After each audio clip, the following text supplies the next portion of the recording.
All right, so today we're going to talk about exploratory data sets. And we're talking about exploring data sets from again, from a statistical perspective, right?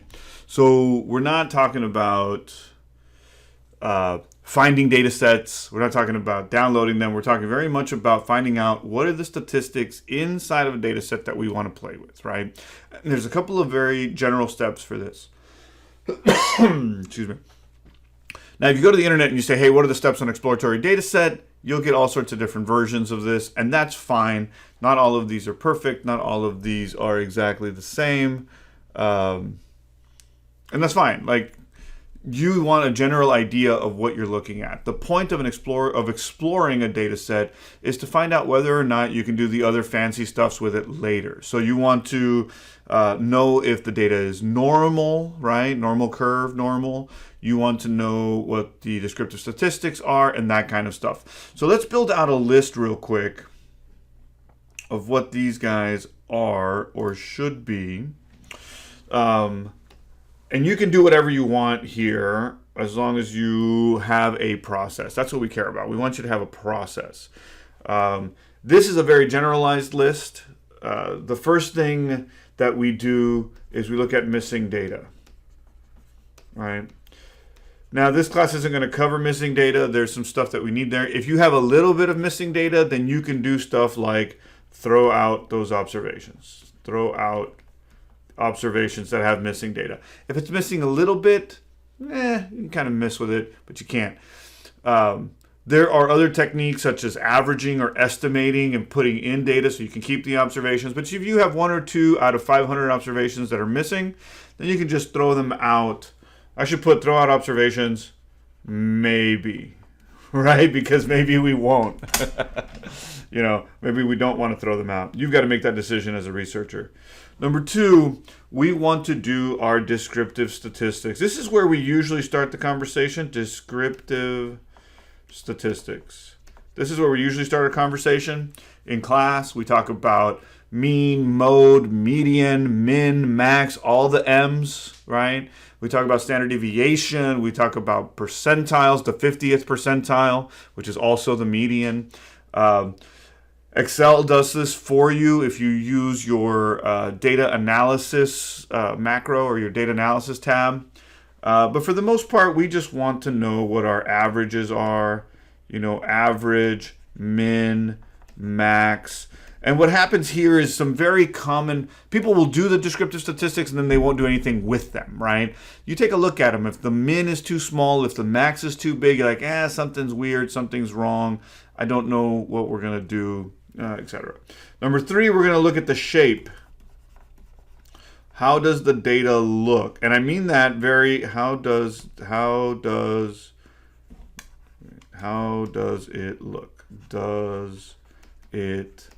How does it look? And I mean the shape of it, like what does your data look like, right? And hopefully, depending on what you want it to look like, it'll look something like a normal distribution, right? Because if it is normal, then we can turn around and apply a couple of other statistical techniques saying, oh, it's okay, it fits where it's going to be a normal distribution. All right, we're good, right? Number 4, we look for correlations. Correlations. Where are the correlations? Are the variables that we think are correlated? Are they not correlated? Does it go up when the other one goes up? This one is going to lead us down the road to our linear regression, right? And we'll play with that a little further down the road, so don't freak out quite yet. Finally, number 5, we look for outliers. And this is what I mean when I say that this is a very generalized list. Most of the time, I would personally do outliers here, but if we're going in this direction, then there's a couple of other steps. I'm going to change the color here. So let's say you do shape and correlations and outliers, and then later you end up doing, 7 or 8, step 8, you end up doing that linear regression, right? Then we're going to do other steps here, such as manipulate the data. I don't want to use the word manipulate, but let's say clean the data and do some other stuff, right? For now, let's just focus on these 5: missing data, descriptive statistics, shape, correlations, and outliers. And we're going to do that real quickly with our KC House data, right? Here's our KC House data. I want to use the one with 500 observations. There'll be a link below where you can grab this data. And in this case, we're going to look only at price, right? So I'm going to do a control down arrow to get down to the bottom. Let me erase some of this so that we're not distracted. And we can calculate averages, right? Averages. So equals average of, and I'm going to grab the first observation, control shift up arrow, right? Control shift up arrow. I don't want the top one. I hit return and I get the average for everything I want. And you can do the same thing for the minimum.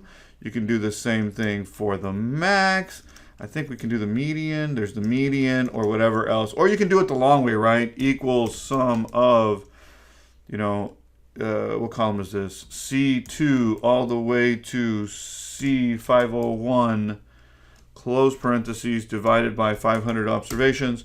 And we should get the same number, right? So the first thing we do is all our descriptive statistics, and then we take a look at them and make sure that they're okay. Remember that a normal distribution has a mean, a mode, and a median that are really, really close to each other, right? So we look for the mean, the mode, and the median, right? Matter of fact, let's do that real quick. Instead of calling it the average, I'm going to call it the mean because it's angry. Mode equals mode. Functionals available for compatibility, whatever. Let's do a multi-mode. Maybe there's more than one. Control shift up, one down, 315. Ooh, that's not great. Let's do it again. F2 gets me to editing. And instead of doing a multi-mode, let's do a single mode. Whoops. Can you guys see that? Yeah, you can see that. Let me zoom in a little bit. You can see a little bit better. Mode, single, that should work, 315. All right, we end up in the same place. So that's weird. Maybe it's not normal data. And then my median is going to be equal to median, same thing, control shift up. I don't want the top one, enter. So this mode, median, and mean are not particularly close together. So they're not super normal. They're somewhat close, but not really. And then we would take a look at that, right? The next thing we're going to do is the shape of our data. So separately from all this, I'm going to highlight, let's go back up to the top, right? Because I want the price. Let's spread that out a little bit. I'm going to highlight the entire price, and I'm going to insert, I know you can't see it. Matter of fact, let me get it so that you can see it. I'm going to hit the insert tab, and I'm going to come over here, and you can do a column chart or a bar chart, right? And it looks a little bit like so. You've seen these before.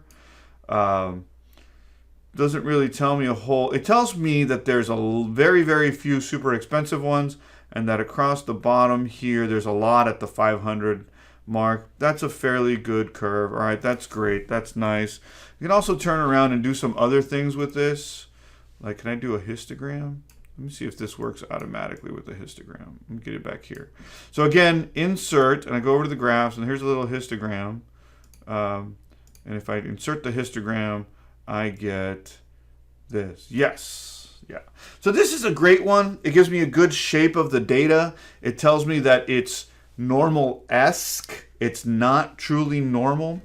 Let me play with this a little bit. My curve looks up and down, right? It would otherwise kind of maybe be normal, but it's not really. My median should be right about here somewhere. Here's my 500s, más o menos.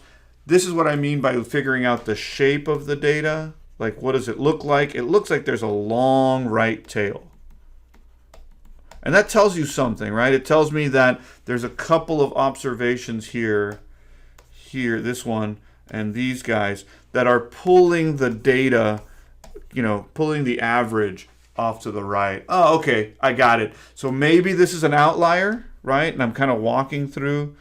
I'm already thinking this is an outlier. Maybe I want to go inspect that one observation. Maybe I don't want to keep it. Maybe I want to throw it away. It's not fully normal. You get my point. Oh, whoops. I want to delete all of that. And delete. Well, I got most of it. Delete. It won't delete. All right, that's okay. And the last thing I want to do, is ironically look for outliers, right? One of the best ways to look for outliers is to, let me go back to insert, because we're still highlighting. And I'm going to find a box and whisker plot. A box and whisker plot has my 25th percentiles, right? So let me see if I can zoom in a little bit more before we do this. And in red, so these guys, I need to put on my drawing. Just a second. Draw red. Okay. A box and whisker plot has 4 categories to it, and it's divided up in the 25 percentiles. So the bottom 25th percentile is between this block here. This is 25% of the data. This next block between here and here is 25% of the data. The next block is 25% of the data. The next block is 25% of the data. And if you turn it sideways, you could almost draw it, right? Like there's a little bit of data, and then there's a lot of data, and then it kind of tilts. And there's that right tail, right? It's just a different way of looking at that shape. Now you can recognize it because we just saw the shape before. And anything that I see below down here, I'm going to label that as an outlier. And anything that I see above all of these dots, I'm also turning around and say, are these outliers, right? And you get to make that decision. Maybe you want to keep them, maybe you want to throw them away. It's completely up to you, but that's how you identify the data. Now, what do we know about the data? Now we know that the data it has an appropriate curvature, although it's not perfectly normal. We know it has a long right tail, so there might be some outliers to throw off our mean and our medians. Not our median, but both, to throw off our mean and our median. And we may have to shape the data, different video, to try to make it, I'm not going to say manipulate, I'm not going to say clean. We want to make it more reflective of what the population, what's happening in real life, right? And these outliers are not happening in real life for most of us.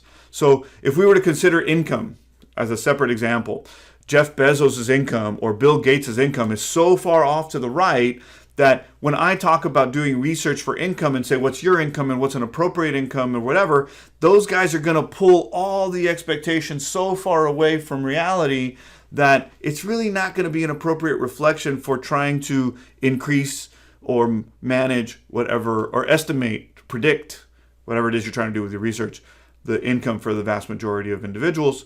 And so these outliers need to be managed, and we need to know what it looks like before we move forward with our actual analysis, right? Make sure that you have the data that you need, and even in a regular data set, you may have stuff that manipulates that result, right?